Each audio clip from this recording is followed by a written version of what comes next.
and show your love toward your country.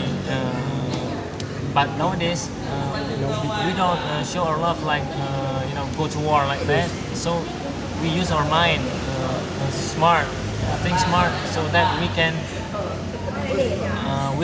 show our intelligence, and also everyone can do whatever they have. Like for example, they don't have money, they use their power.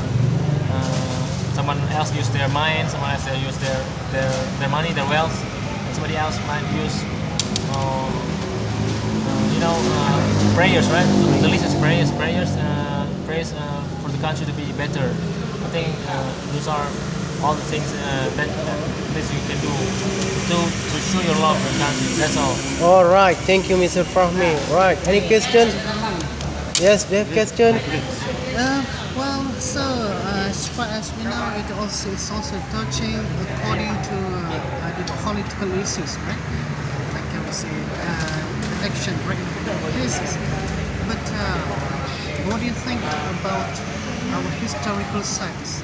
So as far as I can recall, so in this case, I think one of many things to love our country, the most important things that we have to do is to know better about our historical sites, so that can show this to the world.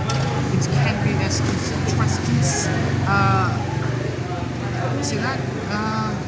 things to promote entire world. So what do you think about this? Can you explain that, please?